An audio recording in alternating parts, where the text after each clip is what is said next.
é muito bem-vindo, não é? Sem Ele não tem nada que faz sentido ou que a gente pode fazer, amém? E eu quero começar te trazendo uma reflexão que é uma introdução. Quantos aqui desejam de verdade viver a vontade de Deus? Levanta a sua mão. Amém. Eu vou te dar uma chave, um entendimento a respeito de como você pode viver a vontade de Deus. Quando você começar a entender o plano de Deus coletivo, você vai começar a entender qual é a vontade de Deus individual.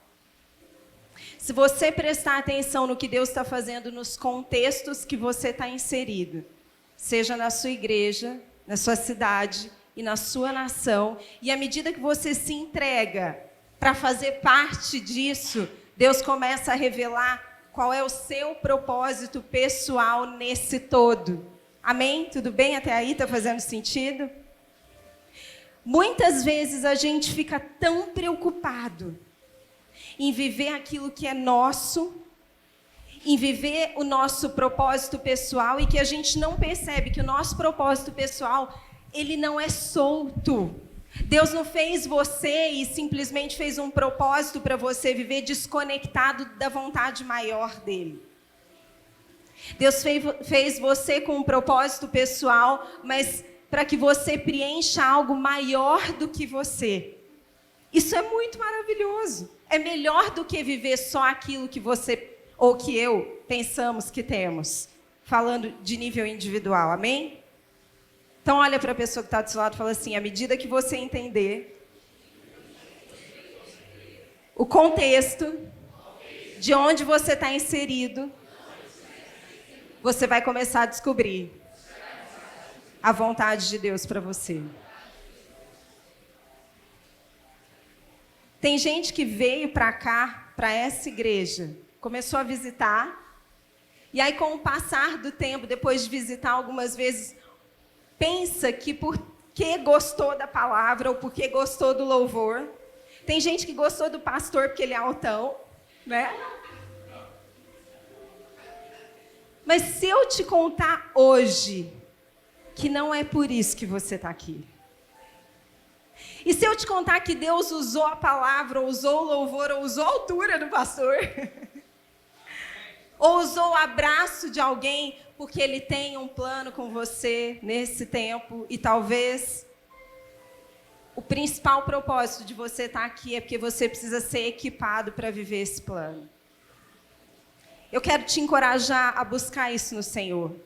O Senhor me falou claramente isso aqui, não é à toa que você está aqui hoje, não é à toa que você decidiu fazer parte dessa igreja, não é somente ou simplesmente para que o Senhor te abençoe, mas é para que você seja equipado, para que você seja transformado, porque o Senhor quer contar com você no plano maior dele, amém? É maior, gente. É maior do que aquilo que a gente mesmo muitas vezes tem buscado. Porque quando Deus estabelece algo, quando Ele cria algo, Ele pensa no todo, em tudo que Ele quer realizar. Quando Ele te criou, Ele te projetou para fazer parte desse todo, está entendendo?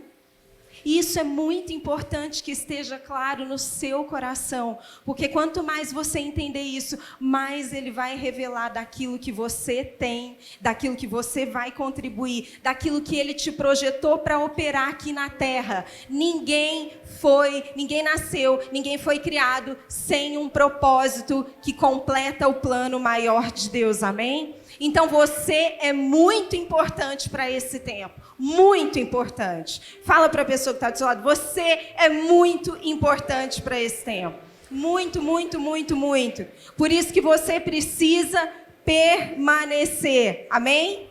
Permanecer. E eu quero agora chamar a sua atenção para uma outra coisa. Para quem já está acompanhando a gente há algum tempo, vai entender um pouco melhor, mas eu também quero te chamar a sua atenção para saber o quanto você tem guardado e absorvido isso. O Senhor tem falado com a gente desde o primeiro culto de 2020, tem nos dado direcionamento profético. Na verdade, até um pouco antes, mas eu quero começar de 2020. Para essa década que a gente está. Se eu fosse você, eu estaria montando uma linha do tempo, porque você vai precisar se lembrar do que foi falado. Se você quer viver a vontade de Deus, você vai precisar reconhecer e dar valor aos anúncios proféticos do que Deus tem falado para esse tempo, amém? E anúncio profético mesmo. A gente tem zelo muitas vezes com essas coisas, porque a gente está diante de um mundo que está tudo tão banalizado, não é? As profissões estão banalizadas, a igreja banalizou um monte de coisa. O termo profético está banalizado. Mas ele é genuíno, é real.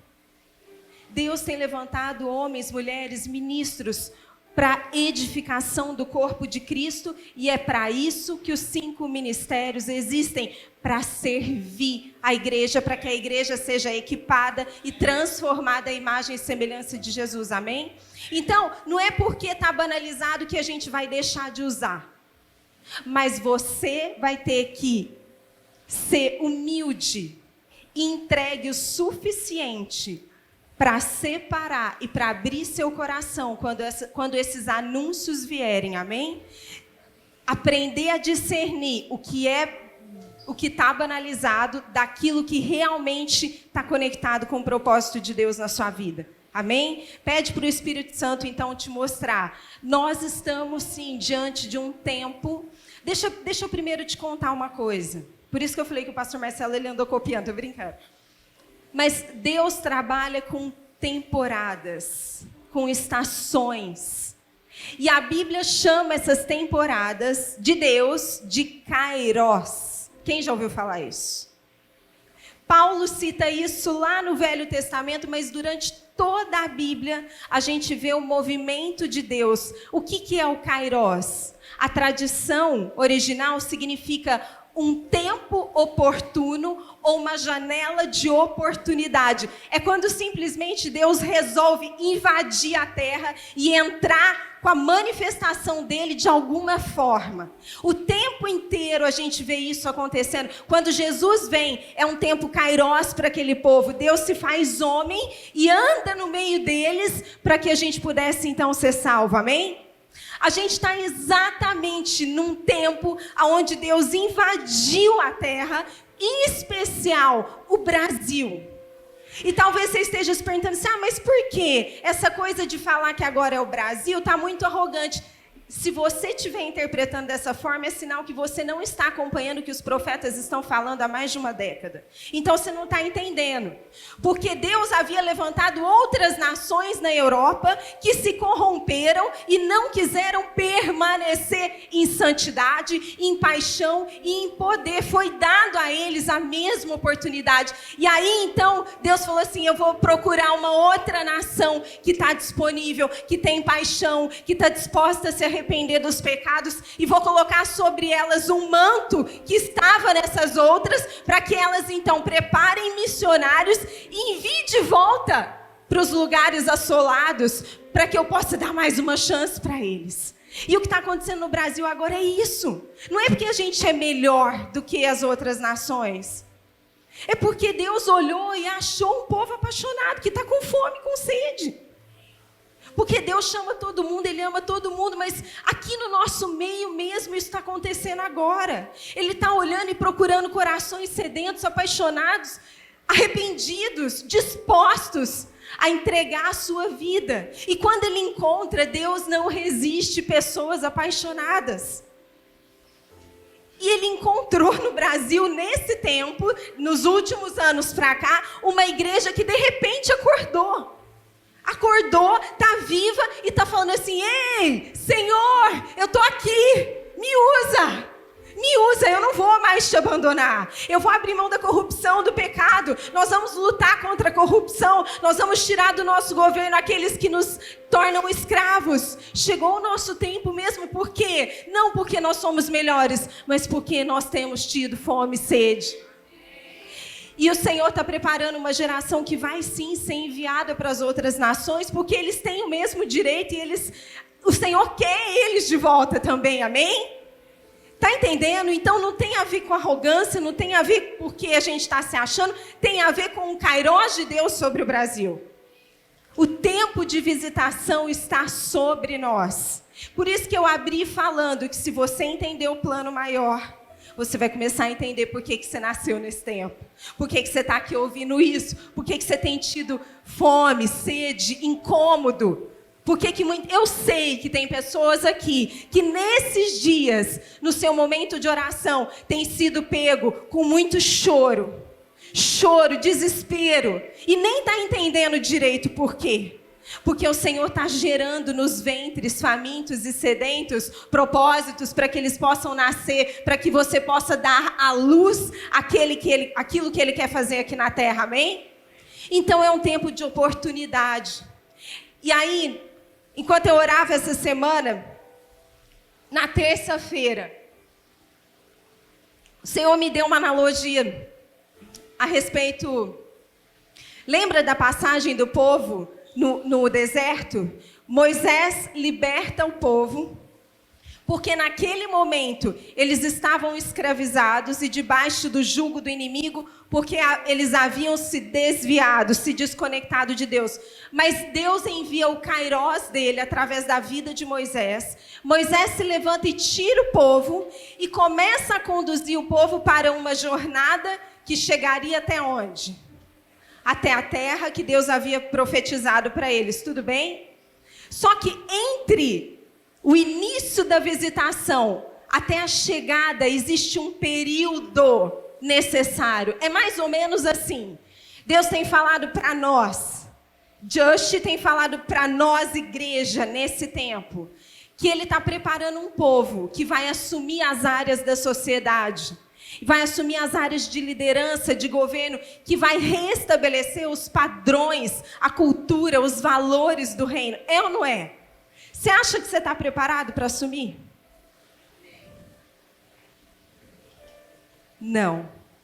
Então o que Deus precisa fazer? Te preparar.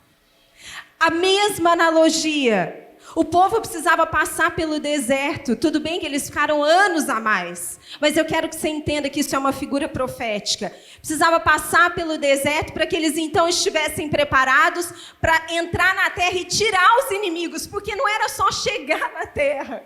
E aí Deus me falou muito sobre isso. Não é só declarar, decretar que você é um povo escolhido, que você vai herdar essa terra, que você vai tomar essa terra, mas você precisa estar equipado o suficiente, capacitado, para quando você estiver diante do inimigo da sua área, aquela área que você vai assumir a liderança, você tenha credibilidade para tirar ele do lugar.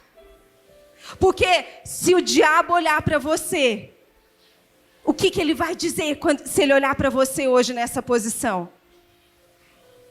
O que ele vai dizer? Para pensar nisso. E aí aconteceu algo com aquele povo, que durante a jornada deles, eles se distraíram. E por causa disso, eles perderam a oportunidade do tempo kairós. Eles se rebelaram contra o que Deus havia falado para eles. Eles pararam de dar ouvidos ao que Deus estava falando.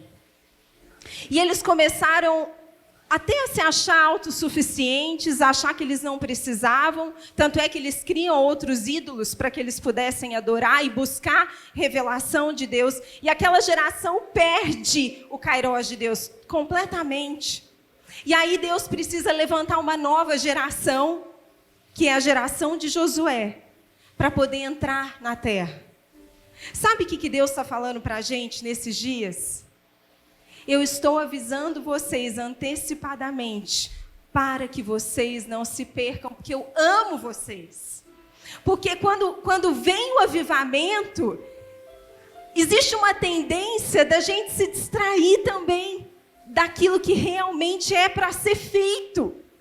Porque manifestar dons e milagres tem que ser consequência de uma vida transformada, aonde você manifesta Jesus em tudo que você faz. O reino de Deus não é composto só de milagres, mas ele é composto de santidade, de paixão e de poder. Amém?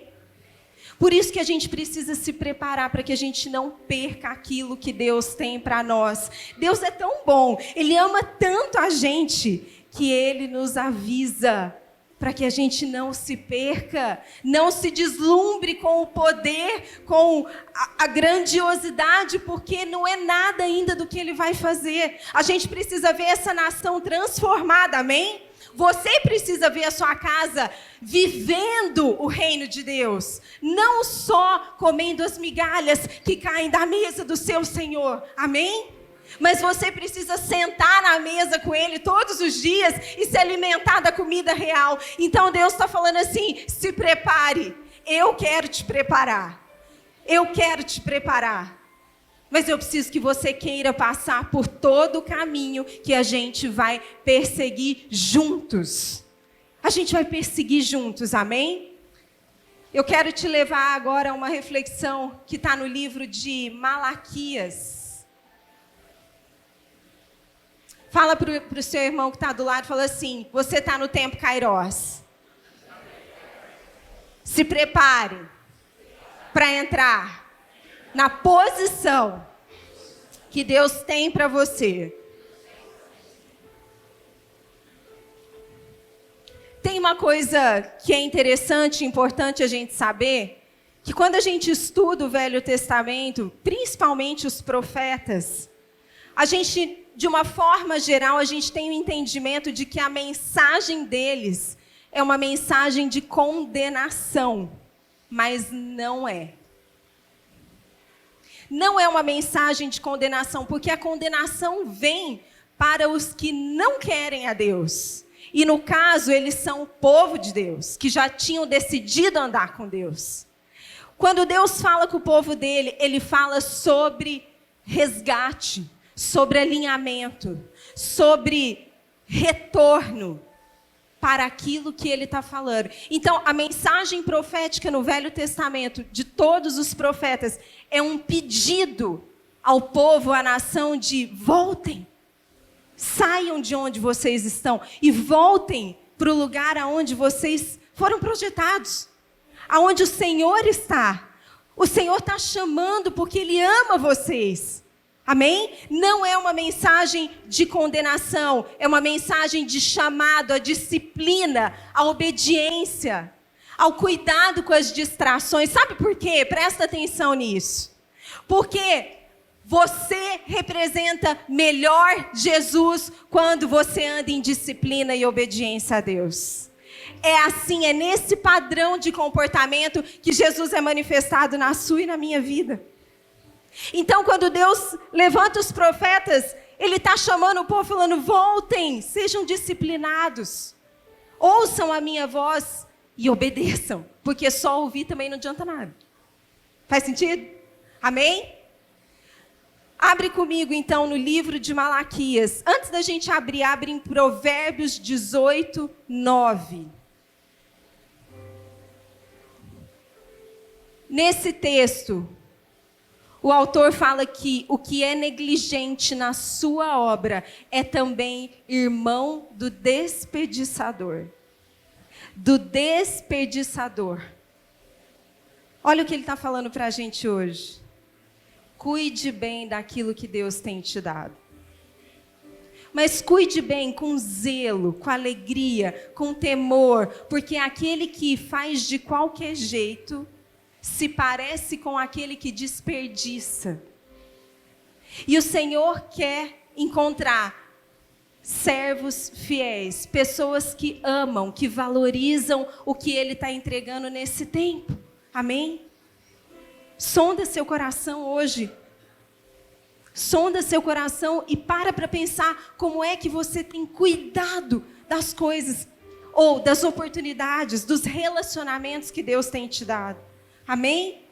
Em Malaquias, Deus estava corrigindo Israel por causa da negligência das ofertas deles. E não era só sobre dinheiro que ele estava falando, mas ele estava falando sobre a vida deles. Então Deus levanta o profeta para chamar a atenção do povo, porque o que eles ofereciam para Deus era o que tinha de resto. Olha o que a Bíblia diz.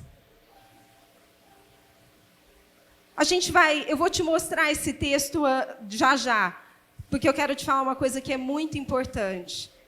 Vamos imaginar que é exatamente o que estava acontecendo lá com o povo de Malaquias, e depois a gente vai ler juntos. Vamos imaginar que você tem 100 ovelhas. Só que uma dessas ovelhas, ela é cega, manca, está doente, você sabe que já vai morrer.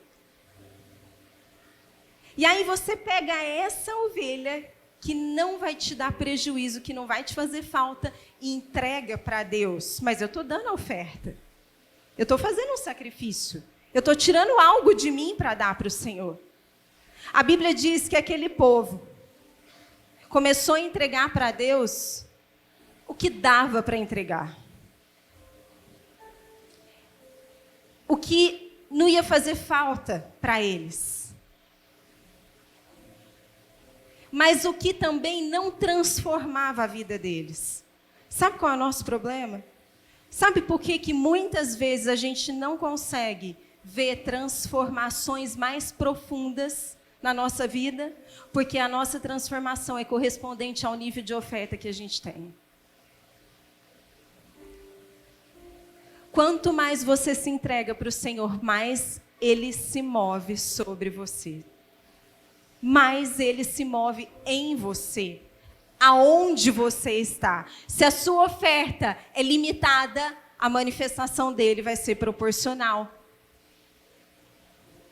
E Deus está chamando a nossa atenção hoje. Qual é o nosso nível de oferta? A gente cantou hoje a respeito do fogo, lembra? Como que era? Que era para descer o fogo, que o nosso coração era o altar. Deixa eu te contar uma coisa, só existe fogo quando existe altar. Não tem descida de fogo se não houver sacrifício. Se a sua vida não tem sido entregue como sacrifício, se o seu coração, se tudo aquilo que Deus tem depositado em você não tem sido entregue, não tem como ter fogo. Está fazendo sentido? É uma palavra para você permanecer com fogo. Porque se você parar e achar e se distrair com o que vai acontecer daqui para frente e achar que você já tem azeite o suficiente na candeia, meu amigo, cuidado para não ser pego como as virgens que dormiram. E glória a Deus que Deus nos avisa antes de acontecer, né? O pior seria se a gente estivesse sendo avisado já no meio da coisa, do furacão. Fala para a pessoa que está do seu lado, você é privilegiado. Porque o Senhor está te avisando antes.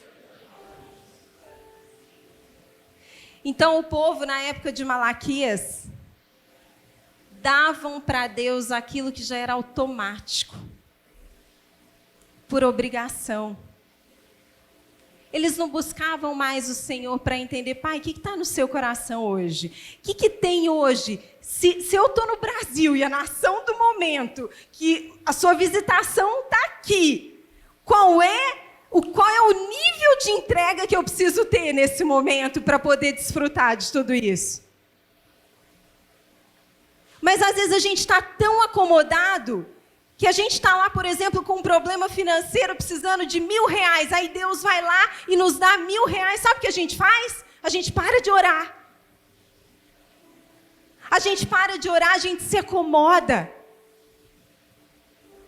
E deixa eu te contar uma coisa. Normalmente, as pessoas se desviam do caminho de Deus quando elas estão abençoadas, mais isso é estatística do que quando elas estão em crise. E aí eu ouvi o Senhor falando comigo hoje, na oração sobre isso. E sabe por que eu estou trazendo isso para vocês? Porque Ele vai dar em abundância para muitos que estão aqui. Amém? É verdade isso, porque é tempo disso. E, em especial, a gente recebeu profecias a respeito disso no final do ano passado, lembra? Mas você precisa se preparar agora. Sabe aquela história do cara que ganha na loteria e não sabe nada sobre educação financeira e em alguns meses ele está mais pobre do que ele estava antes de ganhar o dinheiro? Por quê? Fala comigo, porque ele não se preparou. Se você não se preparar, quando vier a abundância, pode ser que você não tenha estrutura suficiente para sustentar o que Deus vai depositar sobre você. Está entendendo? Por isso que é um tempo de preparo. O nome dessa palavra é preparando-se para o impacto. Para que a gente então tenha a estrutura, a resistência necessária, amém? Eu trouxe uma coisa que eu acho legal, o pastor Bill Johnson, ele fala que existem 3 tipos de pessoas, 3 tipos de crentes na igreja. O fiel apaixonado é aquele cara que mantém a chama acesa, ele tem fome e sede, ele busca, ele não se move por aquilo que está acontecendo. Nos dias maus ele pede ajuda, mas ele não arreda o pé. Ele se mantém fiel, firme, e a chama dele só cresce, só cresce, só cresce. O outro é aquele que é o relaxado. É aquele que leva as coisas de forma morna. Veio à sua memória alguma passagem que fala sobre mornidão? Não vou falar não, vou deixar com você essa. É aquele que faz as coisas meia boca. Que pega a ovelha que não vai ser muito útil e dá aquela lá. Aquele que não vai ser um sacrifício, mas vai ser até um alívio, um desencargo de consciência, um cumprimento de obrigação.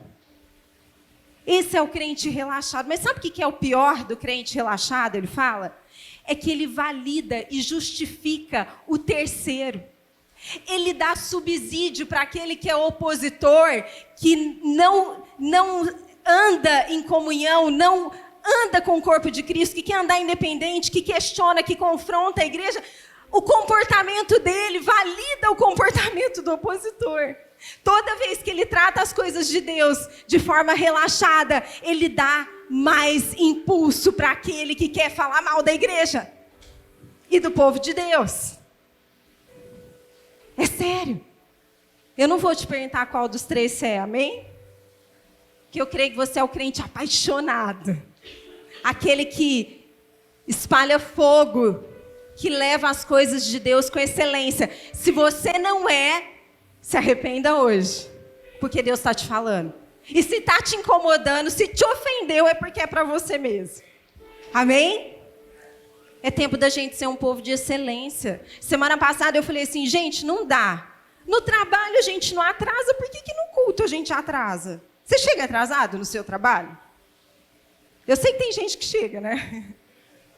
Tem gente que leva de qualquer jeito, tudo na vida. Mas se você não mudar o seu comportamento, não tem como você representar Cristo de verdade, porque representar Jesus aqui é fácil. Aqui no meio da igreja, todo mundo parece com Cristo. O mundo precisa ver lá fora. O mercado precisa ver empresários sérios, honestos, que tratam bem as pessoas. É isso, o mundo está carente de padrões verdadeiros, porque de padrões corrompidos já é comum. Então, precisa haver mudança na nossa vida, evolução. A gente mudou de ano, não mudou? Você não pode viver 2020 do mesmo jeito, você tem que, no mínimo, terminar um pouco melhor. Porque senão a sua vida fica estagnada. E toda mudança de estação, escreve isso. Se você estiver anotando, escreve isso, porque isso é um anúncio profético para você, mais todo esse contexto, toda mudança de estação, Deus vai exigir de você algo mais. Se você quiser acompanhar Ele, eu estou considerando que você é daqueles que quer andar no mesmo ritmo que Deus está andando. Toda mudança de estação, Deus vai exigir. E posso falar mais? Nessa década, Deus está exigindo mais ainda do que você talvez esteja imaginando.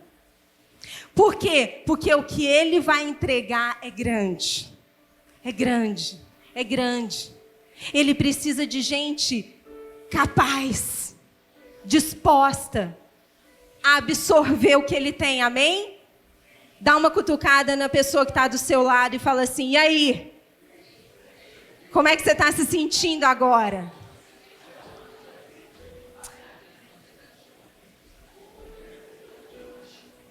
Em Malaquias 1:5, só para embasar o que eu estou te falando, fala assim, 1:5-9.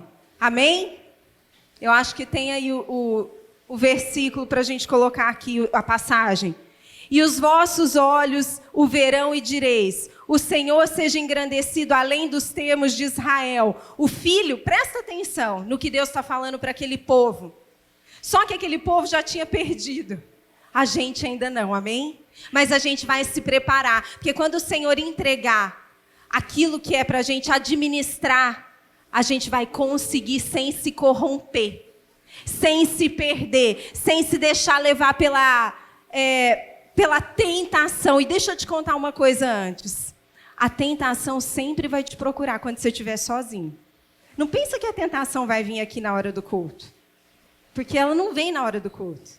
Ela vem na hora que você está sozinho, cansado, desanimado, frustrado, sem esperança, com alguma notícia ruim, com algum não, alguma coisa que ou você acordou com dor no estômago, cansado.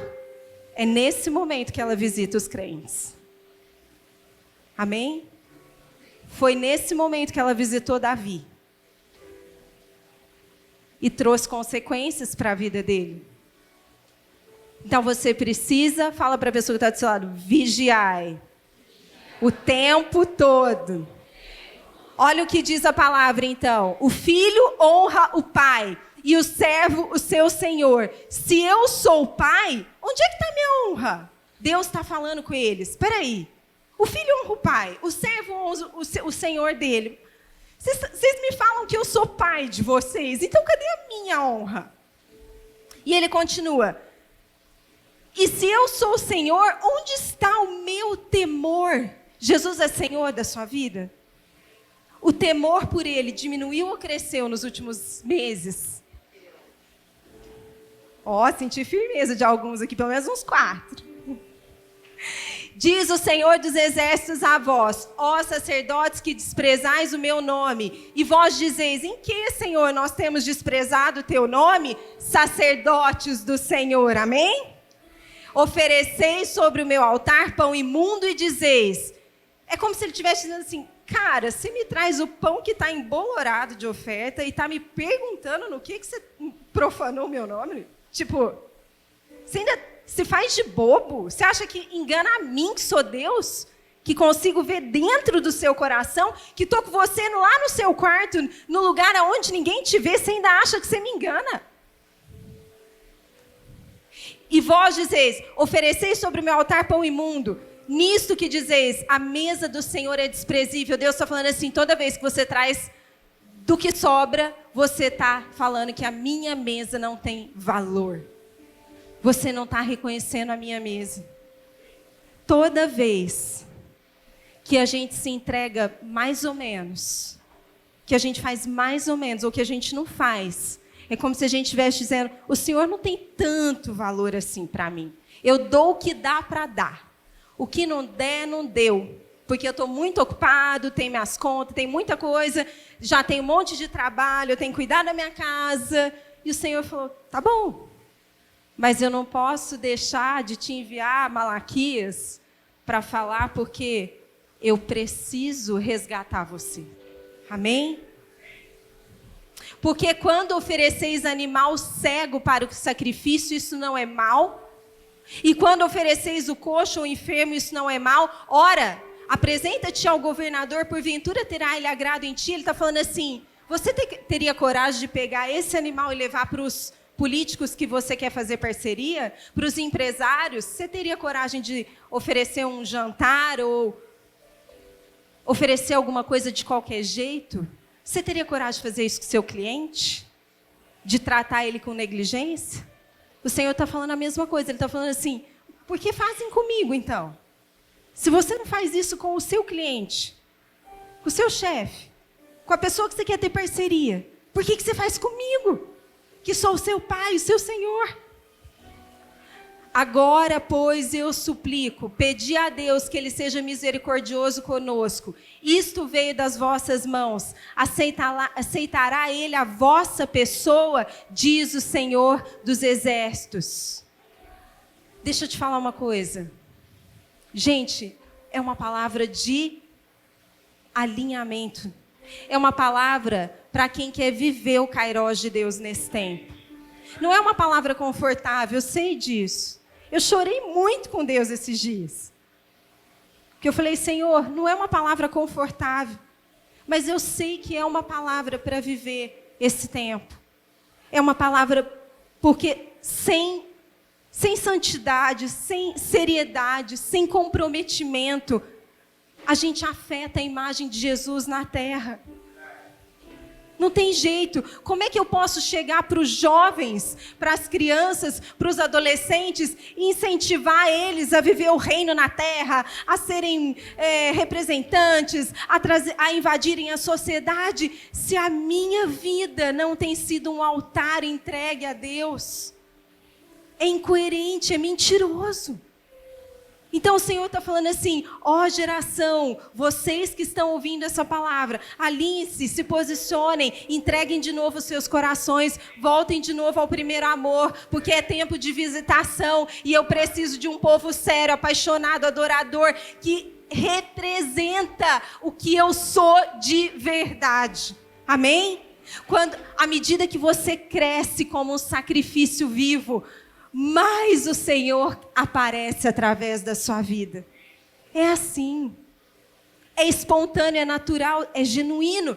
Quanto mais você se entrega, mais Ele aparece e cresce através de você. Quanto mais as suas raízes são profundas, mais poder, mais graça você manifesta. A Bíblia fala sobre generosidade o tempo todo. E tem gente que está reclamando que não recebe favor de Deus, mas não tem sido generoso. Como é que você vai receber favor? Se você começar a viver os princípios de Deus, naturalmente as coisas vão voltar para você. Amém? Não é porque Ele é um Deus de barganha, mas é porque Ele é um Deus que fala a verdade e aquilo que Ele estabelece acontece. Olha ao seu redor. Essa semana eu conversava com uma pessoa que está passando por um momento de luta e é real o momento dela. E aí a gente teve um tempo juntos, conversando, e aí eu falava para ela assim, você já reparou que à sua volta, sai do problema um pouco, começa a pensar e olhar em volta, quem está em volta de você? O que está acontecendo nos meios que você está inserido? Você está perdendo o tempo Kairós de Deus. Você está sendo roubado pela crise, pela dificuldade. Você não entendeu que Deus já colocou solucionadores para a sua crise. Está na sua frente. E você está reclamando, não estava, mas assim, estava triste, chorando, porque não estava conseguindo ver o favor de Deus. Gente, de verdade, olha em volta. Olha em volta. Está aqui na nossa frente, na nossa mão. Sabe o que às vezes está faltando? E não estou falando dessa pessoa, amém? Mas está faltando muitas vezes para nós humildade, coragem de se submeter ao que Deus está falando, coragem de submeter a igreja, coragem de andar junto, de ser vulnerável, de compartilhar das suas misérias, das suas dificuldades, para que então você possa receber daquilo que Deus tem colocado. E aí, enquanto a gente conversava, me veio aquela passagem da viúva, que o marido morreu e deixou ela com dívidas. E o Senhor me falou assim, essa palavra é para ela. E eu perguntei, o que você tem na mão? Sabe o que você está me dizendo? Que você tem só uma botijinha de azeite pequenininha, que não serve para nada, que vai acabar amanhã. E o Senhor está falando, olha em volta o tanto de vasilha que tem em volta de você. Se você pegar algumas vasilhas e começar a investir nelas, depositar nelas, servir elas, ser generoso com elas, se interessar por elas, isso vai começar a transbordar.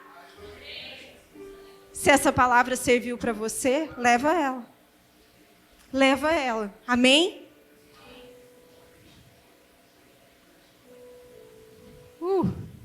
Vamos para Malaquias 3:12.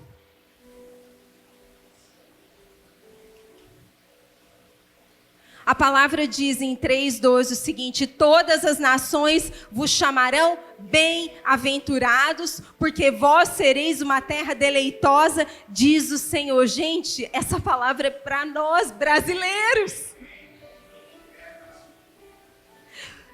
Depois de Deus chamar eles de volta para a obediência, Deus conta para eles, dá spoiler, conta o final do filme, fala assim: deixa eu contar para vocês.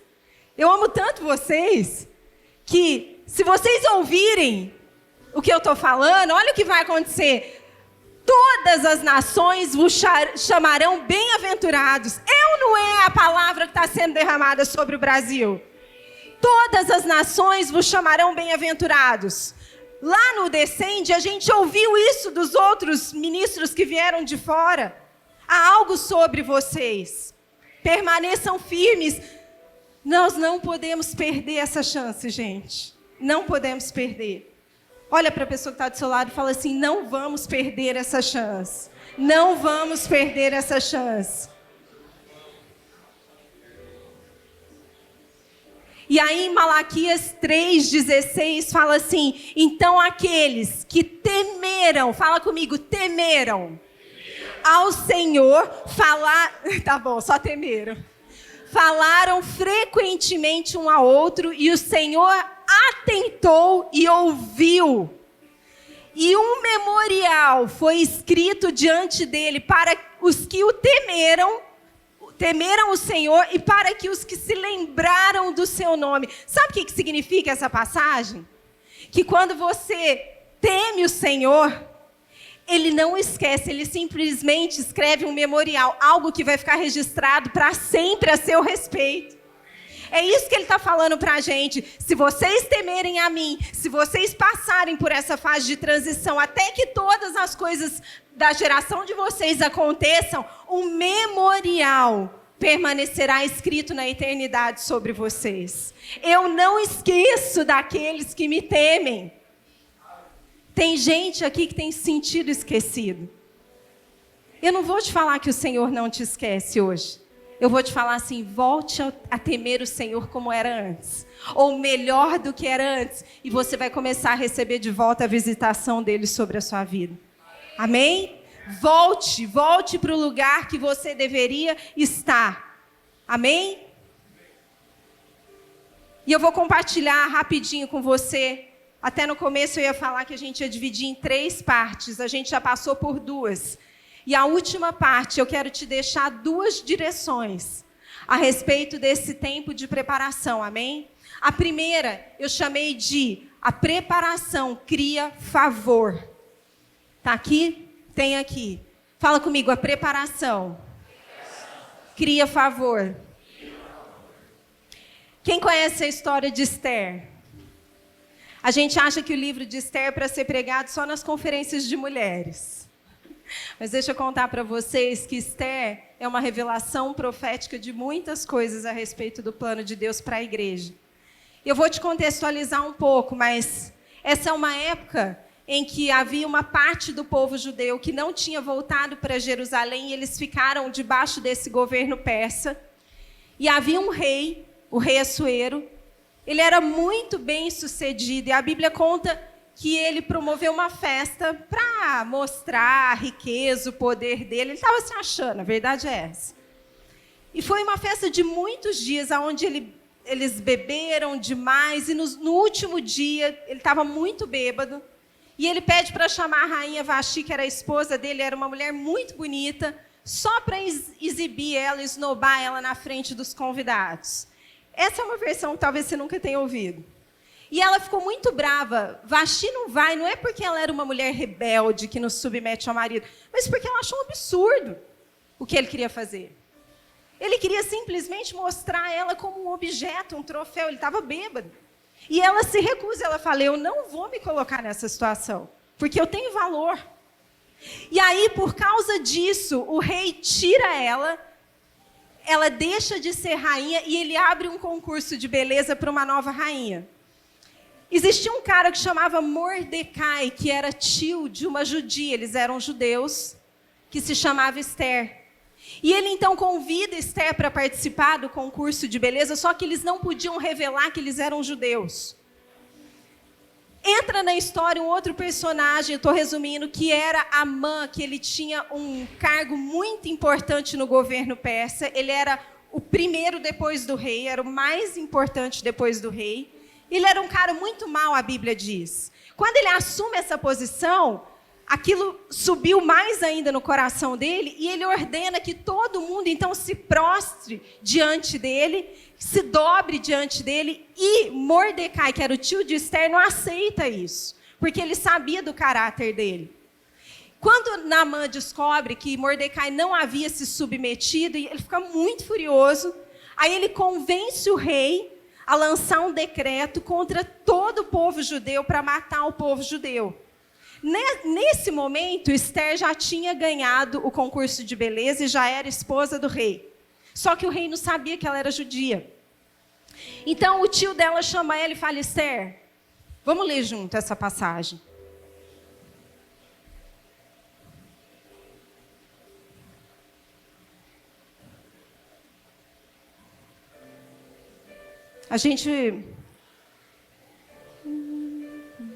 Primeiro a gente vai ler, Esther 2, 9, 15, só para que você saiba o que aconteceu com ela. O finalzinho do 15 fala assim: e alcançava Esther graça aos olhos de todos quanto haviam. O que eu quero te trazer aqui? Algumas lições. Quando Esther entende o chamado dela para aquela época, ela ouve o que o tio dela estava falando. E entende que havia um propósito de Deus para a nação. Lembra que eu te falei no começo dessa noite, que à medida que você entende o plano maior de Deus, você começa a descobrir o seu plano pessoal? Talvez você esteja fazendo o caminho inverso. Comece a se interessar mais pelo coletivo e Deus vai te mostrar o seu individual, amém? Quando ela entende, se submete, trata com excelência tudo aquilo que ela havia sido orientada. A Bíblia diz que ela encontra favor diante dos homens e favor diante do rei. Só que acontece uma coisa interessante com Esther. No capítulo 2, verso 12, fala que por 12 meses, porque assim se cumpriam os dias das suas purificações, 6 meses ela foi tratada com óleo de mirra, presta atenção no que eu vou te falar, e 6 meses com especiarias e com as coisas para purificação das mulheres. Era mais ou menos assim, 6 meses ela foi tratada com óleo de mirra, e depois os próximos 6 meses com perfumes, cremes, cosméticos, para ficar mais bonita. Eu sei que tem gente que vai precisar de uns 14 anos, né? Mas tudo bem, vamos deixar isso para depois. O interessante e o profético que eu quero te trazer aqui é que mirra era um ingrediente amargo. Amargo, por 6 meses, é uma resina amarga. Muitas vezes, no tempo de preparo de Deus, existirão coisas na nossa vida que parecerão amargas, difíceis, mas todas as coisas cooperam para o bem daqueles que amam a Deus. Se você olhar para as coisas amargas e não discernir o kairós de Deus, provavelmente você vai perder os próximos 6 meses de perfumes e especiarias. Amém?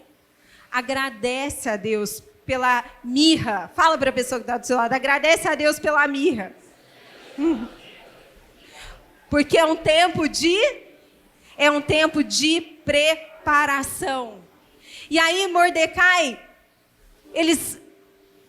o rei está prestes a destruir o povo judeu, a confirmar o decreto dele de morte. Mordecai chama ela, imagina a situação, qualquer um de nós ficaria. E ela está com medo, porque primeiro que o rei não sabe que ela é judia. Segundo, que havia um protocolo no reinado dele de que ninguém poderia se apresentar perante ele sem ser convidado. E já fazia dias que o rei não mandava chamar ela. E ela vira para Mordecai e fala assim: mas eu não posso, porque se eu me apresentar sem o rei me chamar, eu vou morrer. Aí Mordecai fala o que para ela?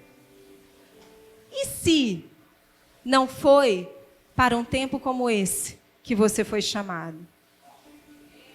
E se Deus não está esperando a sua oferta pura, agradável e santa para que toda a nação e as outras nações realmente sejam alcançadas pelo reino de Deus? E se não foi para um tempo como esse que você e eu fomos chamados, para que o avivamento perdure com consistência, com verdade, com transformação real? O que eu e você vamos fazer, mesmo diante dos riscos, das dificuldades e do medo, da incerteza se as coisas vão dar certo exatamente do jeito que eu e você imaginamos? Sabe o que eu ouço o Senhor dizer? Para algumas pessoas aqui, você está fazendo conta demais. Está fazendo cálculo demais para saber se deve ir ou não deve ir se apresentar diante do rei. Me prova e você vai ver que eu sou Deus na sua vida. Me prova. Dá um passo além. Faz alguma coisa diferente, com intenção, com amor. Faz algo que você considera uma entrega genuína e você vai ver o favor do rei sobre você, porque foi isso que aconteceu com a vida de Esther. Quando ela chega diante do rei, o rei favorece ela mais uma vez, porque ela se entregou ao que Deus estava falando, ela se submeteu à orientação. Ela arriscou tudo, ela deu a vida dela como oferta agradável. O pastor Marcelo falou aqui no começo, é algo que o Dr. Don Lynch fala sempre para a gente. Deus não quer o seu melhor, Ele quer tudo. Gente, isso é uma coisa que me ajuda muito. Todas as vezes que o óleo de mirra está sendo passado na minha vida, eu lembro dessa palavra. Eu ouço o Espírito Santo falar comigo, mas por que você está triste, chorando? Não foi, Deus não te pediu o seu melhor, Ele pediu tudo e você disse, ok. Ok, eis-me aqui. Deus está pedindo para você entregar tudo. Porque Ele vai fazer nascer algo que é muito maior do que você mesmo poderia fazer. Não tente viver sozinho. Não tente fazer planos sozinhos. Não tente achar que você conhece o seu futuro e o seu destino. Só Ele conhece. Amém? Fica de pé para a gente encerrar.